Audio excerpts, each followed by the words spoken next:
ang mga kwento ng pag-ibig, kwento ng buhay at kwento ng pag-asa dito sa Barangay Love Stories. Love Stories. Kapag nagmahal ang puso ay madadaig nito ang kung anong nakikita ng mga mata. Kaya nga importante na kilalanin muna natin ang husto ang isang tao bago natin sila papasukin sa buhay natin. Ikaw, kabarangay, nagmahal ka na ba ng todo? Dear Papa Dudut, ang sabi nila ay bulag daw ang pag-ibig. Pero hindi po ako naniniwala doon dahil nagiging bulag lamang ang pag-ibig kung sarado ang ating puso na tumingin at umunawa sa katangian ng isang tao. At yun ang eksaktong karanasan ko sa buhay pag-ibig na naisipan kong i-share sa Barangay Love Stories. Kung hindi ninyo na itatanong ay avid listener ako ng inyong programa. Pero bago tayo magpatuloy ay nais ko muna magpakilala sa inyo, Papa Dudut. Tawagin niyo na lamang po ako sa pangalang Zelda. 34 years old at taga Parañaque City. Nagtatrabaho ko sa isang private company bilang accounting head. Sumisweldo ako ng disente, may savings, insurance, at ilang mga investment na nakakatulong din sa aking pamilya. Masasabi ko talaga na handa na ako sa buhay may asawa, pero mukhang ang tadhana ang hindi pa handa na magkaasawa ako.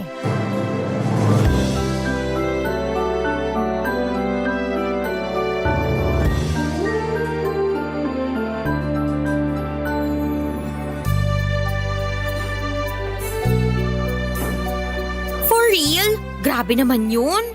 Oo. Buong akala ko may ibang babae yung tukmol na yun. Tapos yun pala, ako yung ibang babae niya. Sus! Ikaw nga lang ba? Ano ibig mo sabihin?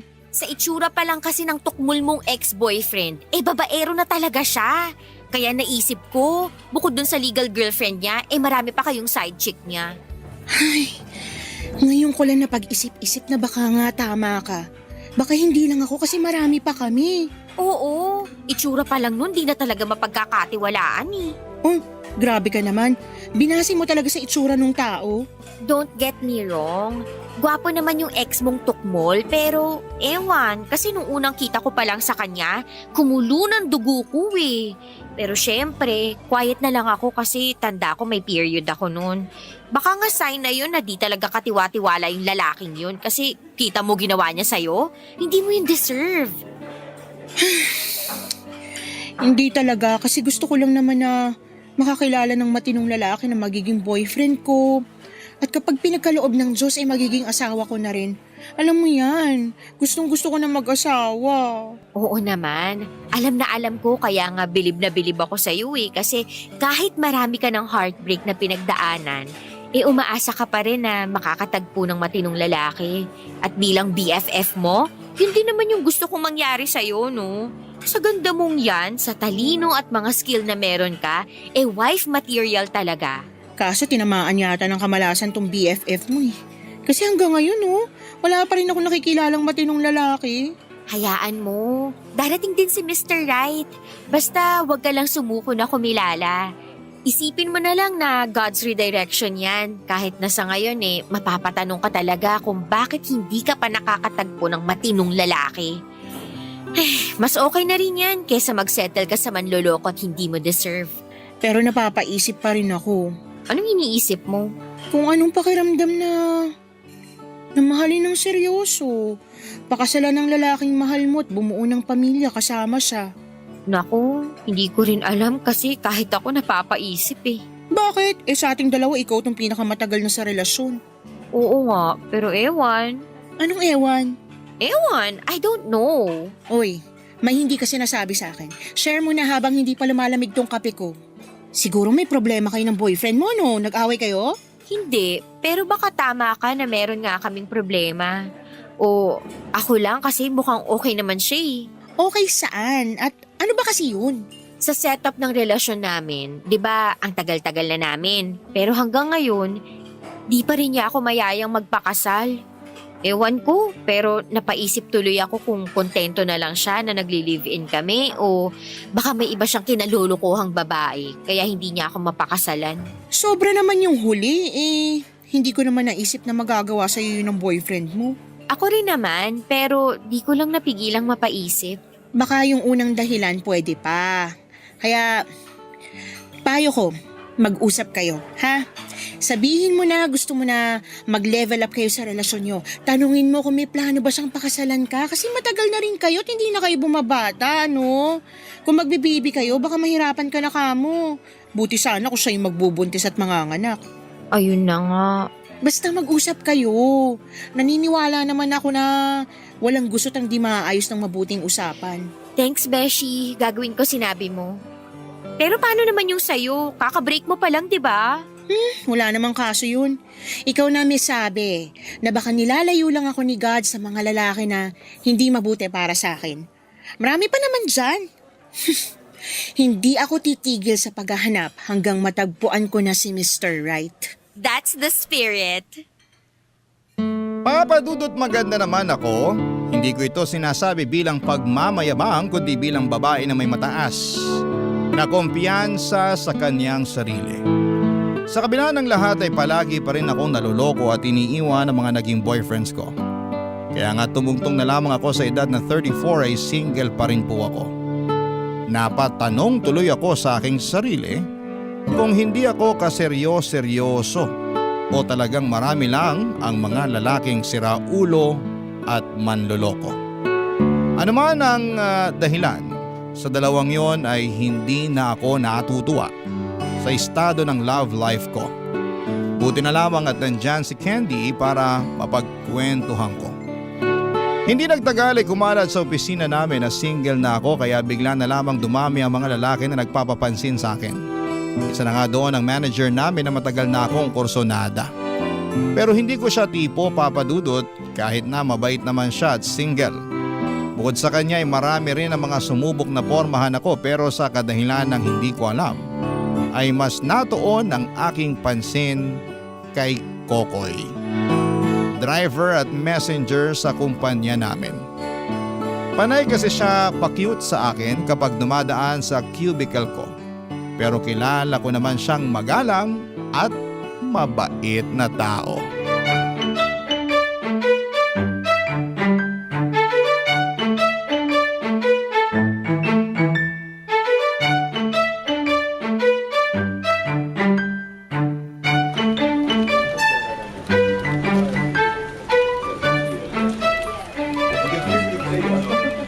Good morning po, ma'am. Good morning din. Aga nyo naman po pumasok. Alas 7 pa lang, oh. Mag-undertime kasi ako mamaya, kaya pumasok na lang ako na maaga. Undertime? Siguro may date po kayo, no? Wala akong date, tsaka di ko pa yun naiisip ngayon. Ganun ba? Sa ganda nyong yan, siguradong maraming mga lalaki nagkakandarapang magpapansin sa inyo. Lalo kalat na sa opisina na single na ulit kayo. Pero wag po kayong magagalit, ha. Hindi naman sa chismoso ako. Narinig ko lang din yun sa ibang mga tao rito kaya nalaman ko. Hindi naman ako galit, tsaka alam ko na rin naman yung kalakaran dito sa opisina. Kumbaga, nabubuhay na lang ang mga tao sa chismis. Basta ang akin lang, kung hindi naman masama yung pinag-uusapan nila tungkol sa akin, walang kaso yun. Tsaka, totoo rin naman na single na ako ulit eh. Napakatanga naman ng lalaking sumayang sa inyo, ma'am. Medyo okay na rin yun kesa kami nga. Pero hindi naman pala siya loyal sa akin. Ibig sabihin, niloko kayo ng banu na yon? Ganun na nga. Ayos lang po ba malaman kung paano niya kayo naloko? Kasi di lang ako makapaniwala. Ayos lang naman. Ginawa lang naman niya akong side chick. Buti na lang malakas ang instinct ko kaya hindi na kami inabot ng ilang buwan. Pero kapag naaalala ko na naging kami, naaaburido ko. Biruin mo yun? Minahal ko yung tukmul na yun tapos niloko lang ako. Grabe. Kawawa rin yung girlfriend eh. Kaya hiniwalayin ko na agad nung nalaman ko. Tukmol nga talaga. Kasi kung ako yung nasa posisyon niya, hindi ko na kayo pakakawalan pa. Kumbaga, mamahalin ko kayo ng totoo. Iingatan ko kayo at aalagaan. Ang sweet mo naman. Sweet po talaga ako. Pero hindi ko lang pinaalam sa lahat. Bakit? Siguro kasi marami ka ring babae, no? Bukod sa nanay ko at 5 kapatid na mga babae, Wala naman akong ibang babae sa buhay ko. Ha? Bakit? Hindi lang yata siguro sinuswerte pang matagpuan yung babaeng para sa akin. Pero malay nyo, kayo na talaga yun. Sir, medyo lumihis yata ng bonggang-bongga yung usapan. Nako, sorry po ma'am. Ay, binibiro lang kita. Tsaka nagkukwentuhan lang naman tayo, 'di ba? Opo, pero totoo yung sinabi ko. Na baka ako na yung babaeng para sa'yo? Tumpak. Ang bilis mo naman yata. Ni hindi pa nga natin masyadong kilalang isa't isa. Kaya nga pa naipapansin ko sa inyo kasi gusto ko pa kayong makilala ng husto. Yung totoo, matagal ko na kayong crush. Pero may jowa po kayo nun kaya dumistansya ako. Ngayon, wala na. Wala na nga, pero hindi ibig sabihin, handa na ulit ako makipagrelasyon. Hindi ko naman kayo pinipilit kung hindi pa kayo handa. Pero naglakas loob na lang din akong umamin. Para naman kahit paano, mapansin nyo. Tsaka pwede naman tayo maging magkaibigan kung gusto nyo eh. Mabait naman ako, tsaka gwapo. Ayoko ng toko ah. Pustiso mo ba yan? Oo eh. Teka, damputin ko lang. Sige, take your time. Sorry ma'am. Hindi pala masyadong kumapit yung pandikit na nilagay ko. Nakakahiya tuloy. Grabe. Kalmahan mo lang. Nangyayari talaga yan. Ngayon pa talaga nangyari. Kung kailan pinagyabang ko pang gwapo ko.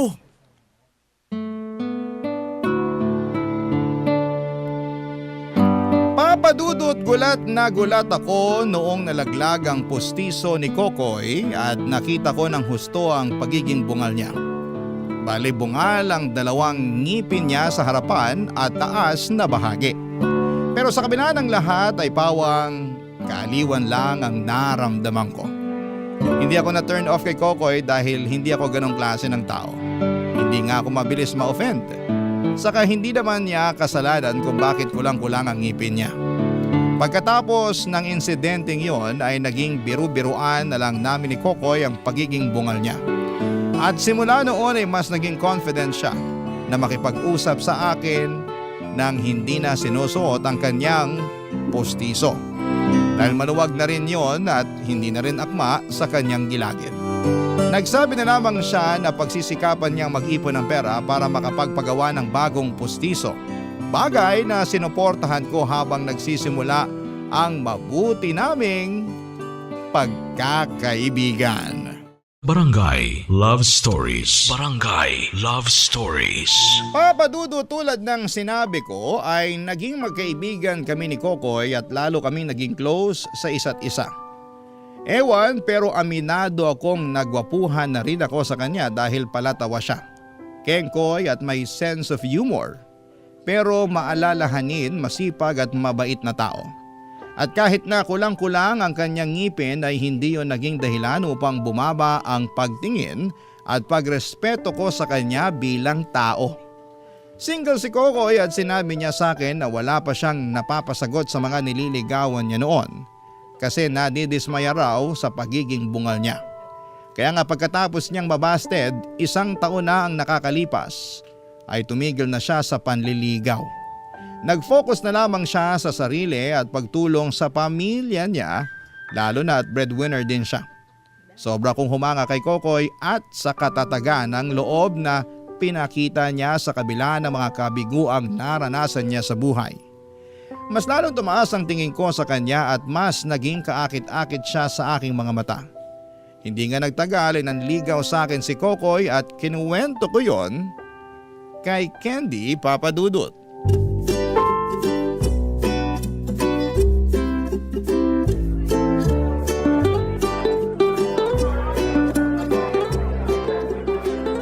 Tapos ayun na nga, sinabi niya sa akin na gusto niya akong ligawan. Pero di pa ako pumapayag Siyempre pakipot muna ako. Ito yun? Ha? Ito yung lalaking gusto mong manligaw sa'yo, Kamo. Ito yung nasa picture sa phone mo na pinapakita mo sa akin, tama? Oo, siya nga.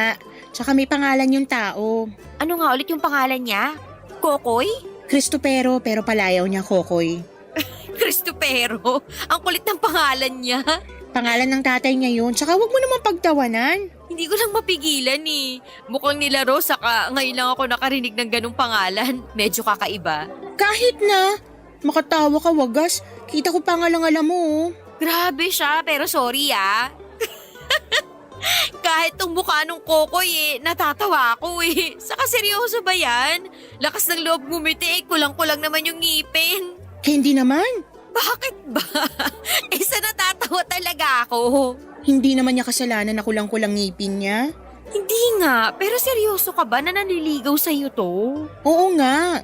Sa tono mo, mukhang willing kang magpaligaw kahit sinabi mo na gusto mo munang magpakipot. Medyo. Yung totoo kasi, crush ko na siya tsaka mabait naman si Kokoy. Bakit ka ba tumatawa? Wala naman nakakatawa sa mga sinabi ko Nakakainis ka na Sorry. Pero ang funny mo kasi. Ano nga muna nakakatawa doon? Yung sinabi mo na crush mo tong bungal na to, like as in? Anong nagustuhan mo sa kanya, besh? Oo nga, bungal siya, pero mabait din naman si Kokoy. Gentleman, maalalahanin. Pero bagsak sa looks. Dahil lang sa pagiging bungal niya? At sa trabaho na rin, like as in, major downgrade yan sa'yo kasi yung mga ex mo ang gaganda ng mga trabaho. Tapos bigla kang babagsak sa driver at messenger lang. Sumusobra ka na sa mga pinagsasabi mo kay Kokoy, Candy. Oh, wag ka magalit sa akin. Nagsasabi lang ako ng totoo. Saka kung wala namang kapintas-pintas sa kanya, di ako magsasalita. Sana nga di ka nalang nagsalita kasi sobrang sakit ng mga sinabi mo kay Kokoy Wala namang ginagawa sa yung tao Karapatan ko naman magsabi ng opinion ko, saka sinabi ko yun para hindi man lait. Nagtataka lang ako kasi paano ka nagkagusto sa kanya? Ang gwapo ng mga ex mo tapos sa mukhang to ka lang babagsak? Gwapo nga at magaganda yung trabaho pero manloloko, sinungaling at mga siraulo naman. Tsaka, anong pinagsasabi mo na major downgrade? Sumusobra ka na talaga. Basta. Para sa akin medyo bumaba standard mo sa lalaki nung nagkagusto ka sa bungal na yan. Kasi kung hindi, mas mataas pa sana sa mga naging boyfriend mo yung hahanapin mong katangian ng isang lalaki sa susunod mong magugustuhan. Siyempre, kasama na looks at status dun dahil maganda ka, edukada. Para sa akin naman, walang masama sa itsura ni Kokoy. Oo, kulang-kulang yung ngipin niya pero pwede naman yung ipaayos Tungkol naman sa trabaho niya, marangal yun. At hindi siya nagnanakaw katulad ng iba dyan. Sinong iba dyan? Basta, yung mga mukhang disente pero magnanakaw naman. Ewan ko sa'yo, besh. Baka naman nabagok ka tapos naalog lang utak mo kaya ganyan ka mag-isip. O baka naman nananaginip ka lang. Pwede ka nang gumising. Sampaling kaya kita para malaman mong walang nananaginip dito. Grabe, napaka-bayolente. Napaka-violente rin kasi ng bibig mo. Laitera.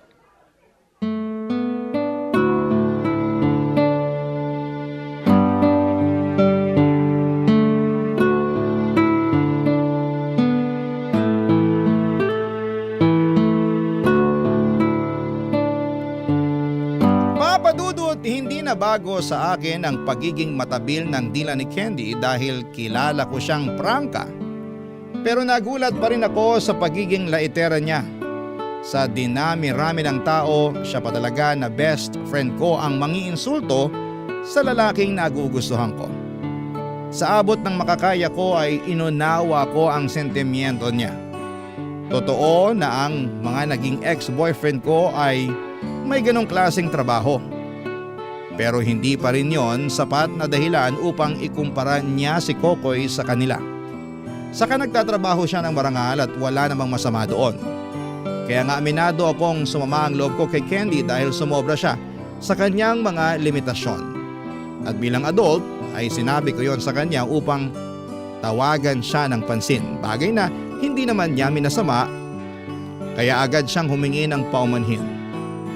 Pero humirit pa siya na nagsasabi lang naman daw siya ng totoo tungkol sa pagiging bungal ni Kokoy.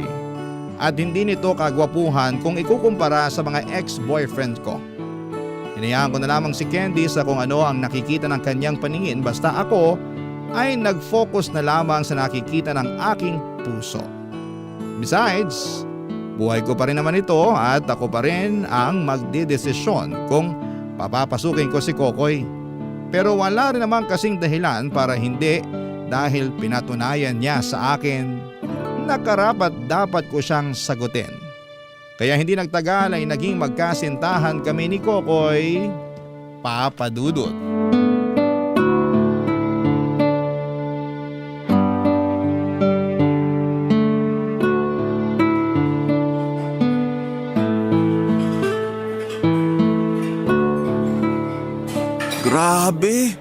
Ang ganda naman dito sa kakainan natin. Pero baka mahal dito ah. Medyo kulang kasi yung pera ko eh. Huwag ka mag-alala, sagot ko na to. Nakakahiya naman, baby love. Ano nakakahiya dun? Siyempre, ako yung lalaki sa relasyon. Kaya dapat ako yung nagbabayad sa mga date natin. May pambayad naman ako pero hindi sa ganitong klase ng kainan. Kaya nga kalmahan mo lang kasi ako nang bahala. Tsaka, ano naman kung ikaw yung lalaki sa relasyon? Walang kaso sa akin yun, basta kaya ko ibibigay ko. Hayaan mo, makakabawi rin ako sa'yo. Medyo nagipit lang talaga dahil nagpadala ako kay nanay ng pera sa probinsya. Nanganak na kasi yung ate ko. Tapos wala naman tumutulong dun kasi hindi naman siya pinanagutan nung nakabuntis. Siyempre, di ko naman matitiis kasi pamilya ko. Naiintindihan ko naman yun. Pero, sobra naman yung nakabuntis sa ate mo. Sobrang sama at irresponsable. Oo nga eh. Kaya lagi tuloy kaming bad shot sa inyong mga babae kasi may lalaki na sira ulo. Hindi naman lahat ng mga lalaki sira ulo. Meron yung mga katulad mo na matino. Kinilig tuloy ako. Halata nga. Kasing pula ng hinog na kamatis yung mukha mo eh. Ang cute mo pala kapag namumula. Binobola mo naman ako eh. Hoy, hindi kaya ako bolero. Baka ikaw. Lagi mo kaya akong sinasabihan ng maganda kahit minsan hindi ko masyadong ramdam. Di pambobola yung pagsasabi ng totoo. Pero thank you kasi na-appreciate mo ko. Bakit naman hindi? Girlfriend kita. Tsaka tungkulin ko bilang boyfriend mo, na-appreciate ka. At sabihin sa iyo yung magaganda mong katangian na nakikita ko. Mga tanong lang kita, baby love. Tungkol saan? Hindi ka ba nagsisisi na sinagot mo ako? Ha?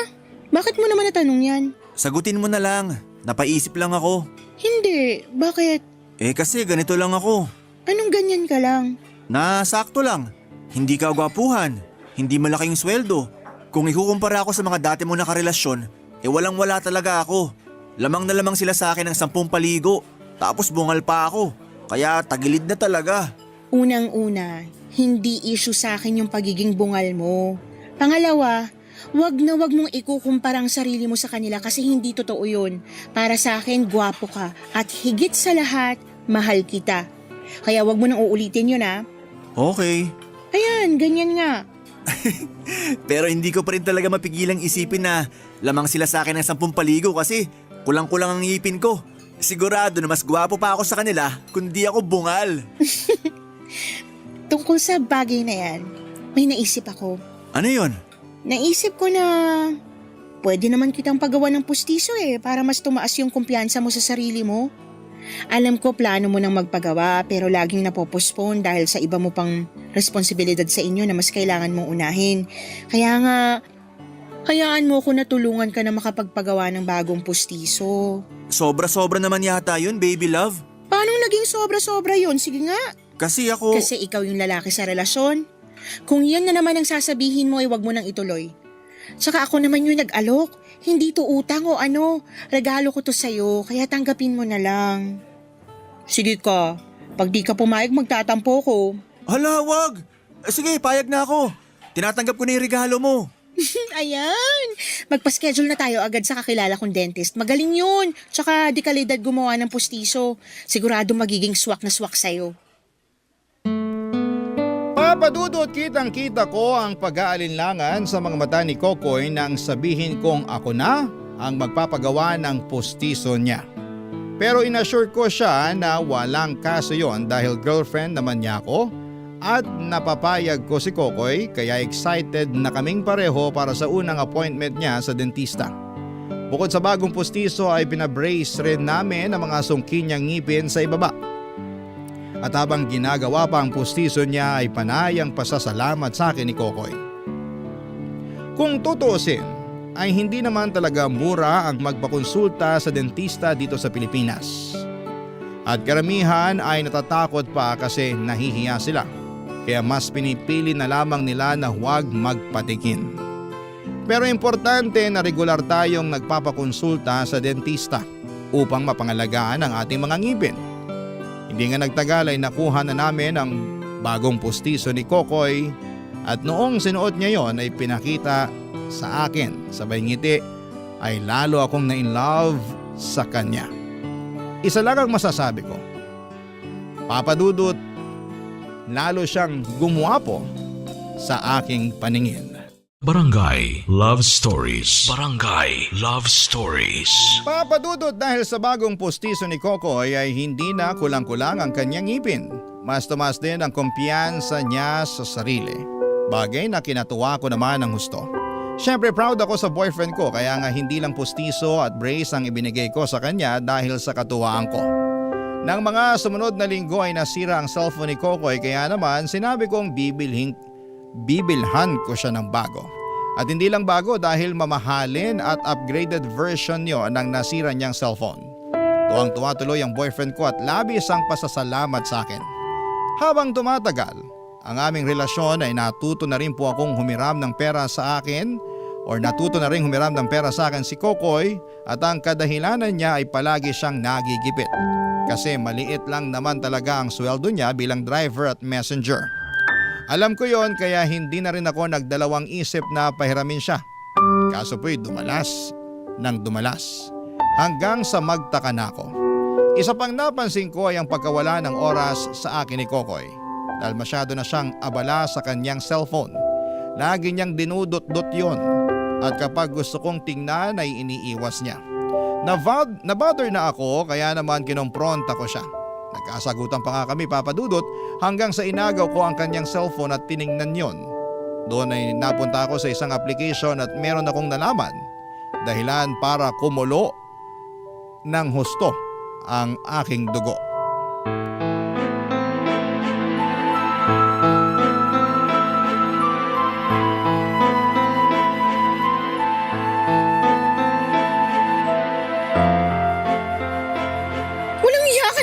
Kokoy, napakababoy mo! Pasensya ka na, baby love. Wag mo nga ako matawag-tawag na baby love. Nandidiri ako sa iyong ungas ka. Huwag ka naman magsalita ng ganyan oh. Nasasaktan ako sa sinabi mo. Ay wow! Meron ka palang pakiramdam? Malamang, tao ako. Palagay mo sa akin, robot? Hindi. Pero bakit ba napunta tayo dyan? Ikaw kasi. Sinisi mo pa talaga ako, no? Napakakapal ng mukha mo. Pasensya na talaga, baby love. Huwag mo sabi akong tawagin baby love. Nakakadiri ka. Okay, sige. Hindi na kita tatawagin nun. Basta patawarin mo lang ako. At bakit ko naman gagawin yon? Sige nga. Kasi boyfriend mo ako. Mahiya ka nga sa balat mo. Lakas pa ng loob mong tawagin boyfriend ko yung sarili mo hindi mo nga ako naisip nung ginawa mo yung bagay na yon. Kaya nga nagsasorry ako. Kasi di ko naman sinasadya. Malaki lang talaga pangangailangan ko kaya ako nagawa yun. Kailangan ko ng pera. Paano kailangan mo? Nakakahiram ka naman sa akin Pinahihiram kita, diba? Oo. Kaya bakit kailangan mo pa talagang mamakla para magkapera? Saan mo ba ginagamit yung pera na yun at pagkalaki-laki naman yata na kailangan mo? Di ba alam mo naman kung saan ko ginagamit yung pera na hinihiram ko sa'yo? Oo, sa pamilya mo. Pero yung pera na galing sa pamamakla mo, saan mo nga sabi ginagamit? Yun ba? Yun nga, Kokoy. Sagutin mo na ako dahil nanggigigil na ako sa'yo. Sa pamilya ko pa rin naman. Hindi ako naniniwala sa'yo kaya tigil-tigilan mo na yung pagbilog sa ulo ko. Sobrang sama mo. Kailan mo pa ako niloloko ha? Kailan pa? Zelda naman. Sagutin mo na lang yung tanong ko. Hirap sa'yo, dami mo pang ligoy Hindi ko na maalala Wow, bigla na lang yata humina yung memorya mo. Totoo naman. Maniwala ka man o hindi, di ko na nga maalala. Sabagay, kahit na maalala mo, hindi na rin naman magbabago yung katotohanan na niloko mo ako kapalit ng pera. Ang sama-sama mo. Paano mo naatim yun? Na hindi mo na ako inisip. Naisip naman kita pero mas matimbang pa rin yung kumita ka ng pera dyan sa pamamakla mo. wag mo namang ulit-ulitin. Masakit na sa tenga Alin? Yung pamamakla mo dahil sa pera? Zelda naman. Kulang pa nga yan Kulang pa yung pagpapamukha ko sa'yo ng panloloko mo para naman maramdaman mo yung galit ko. Akala ko pa naman iba ka sa mga ex-boyfriend ko pero mas malala ka pa sa kanila. Wag mo naman ako agad husgahan. Intindihin mo na lang sana ako. Paanong di kita huhusgahan hindi mo nga masabi-sabi kung para saan yung pera kinikita mo sa pamamakla? Tapos gusto mong intindihin kita? Ako na nga yung agrabyado dito. Hoy mister, para sa kaalaman mo, ako lang naman yung nilokot pinagsisinungalingan mo. At hanggang sa mga oras na to, niloloko mo pa rin ako sa di mo pagsasabi ng totoo. Napakasama mo. Ikaw na yung pinakamasamang tao na nakilala ko. Napakasahol mo, Kokoy. Maling-mali nung inakala kong matino ka. Manloloko. Manggagamit. Simula sa araw na to hiwalayin na tayo. Papadudot diring-diri ako kay Kokoy dahil sa pamamakla niya. Hindi nagtagal ay nalaman ko na may nabuntis pala siyang ibang babae. Kaya naman kung todo ang pangangailangan niya sa pera para masustentuhan ito. May nabasa rin akong conversation nila ng naturang babae at nakasaad doon ang masasama at masasakit na bagay na sinasabi sa akin ni Kokoy kapag nakatalikod ako. Sa bagay, ginamit lamang niya ako, Papadudot. Hinuthutan at pinirahan kasi mahal ko siya at hindi ko siya kayang tiisin. Para sa akin ay napakalaking insulto noon kaya nga hiniwalayan ko na si Kokoy ng araw ding yon. Pinigilan kong umiyak habang nasa daan pa uwi pero pagdating ko sa bahay ay napahagulhol na lamang ako. Muling nagbalik sa aking alaala ang mga panlulokong ginawa ng mga ex-boyfriends ko. Akala ko pa naman ay iba si Kokoy sa kanila pero mas malala pa pala siya. At galit na galit ako sa ginawa niya. Pakiramdam ko ay trinaydor niya ako at wala yung kapatawaran. Kaya nga kahit sinubukan pang makipagbati sa akin ni Kokoy ay hindi ko na siya kinausap pa. Para saan pa, hindi ba? Mas naging mataas ang pader ko at naging profesional ako pagdating sa trabaho dahilan para ma-intimidate sa akin ang manlulokong si Kokoy na yon. Ngunit sa kabila ng pagpapakatatag ko, ay durog na durog pa rin po ang aking puso. Lahat ng yon ay hindi ko itinago kay Candy, Papadudot.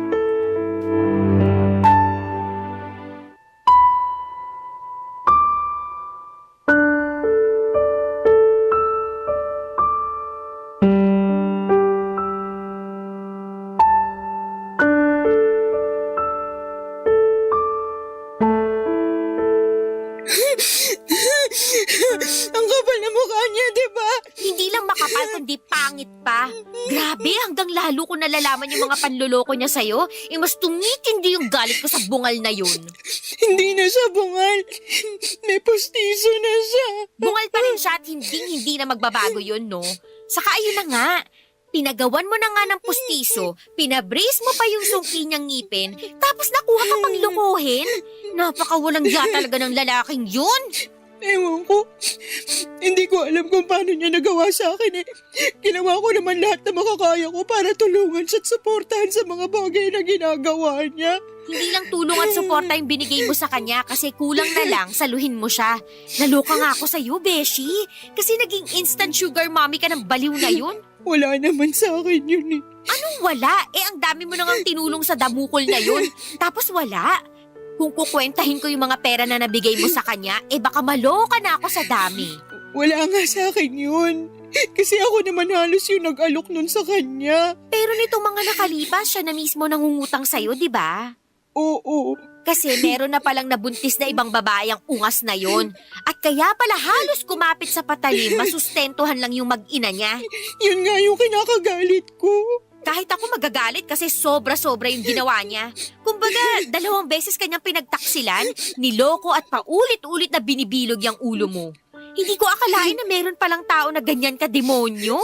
Nakay Kokoy na talagang kalahati ng trono ni Satanas. Kaya nga nakipaghiwalay na ako sa kanya kasi hindi ko na maatim makita yung pagmumukha niya.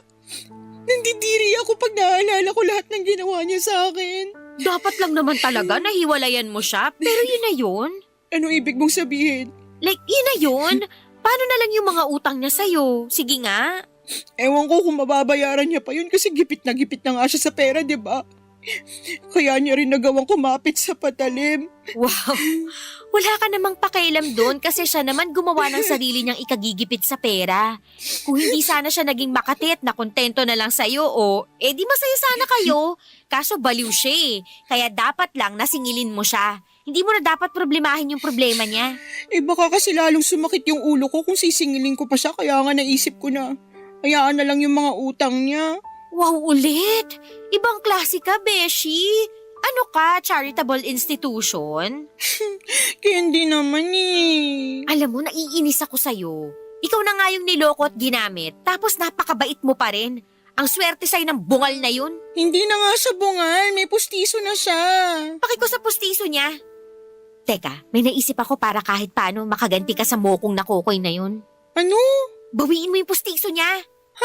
Bakit ko naman gagawin yun? Ay, slow. Sabi ko para nga makaganti ka. Eh bakit naman ako gaganti? Wala lang. Sa lagay, sa kanya ang huling halakhak. Swerte naman niya. Kaya nga kung ako sa'yo, bawiin mo yung pustiso niya. Kasi tingin ko, kasalanan nun, kaya kanya niloko. Sabi mo mas tumaas kumpiyansa niya sa sarili niya, di ba? Tapos gwapong-gwapo sa sarili, ganon. Kung mabungal ulit siya, tingnan natin kung di ulit bumaba yung kumpiyansa niya sa sarili. As if naman magagawa ko yun. Magagawa mo. Sabihin mo, binabawi mo na. Pag hindi binigay, agawin mo sa bunganga niya tapos basagin mo, sirain mo, apakan mo hanggang magkadurog-durog. Deserve ng kokoy na yun na mabungal ulit.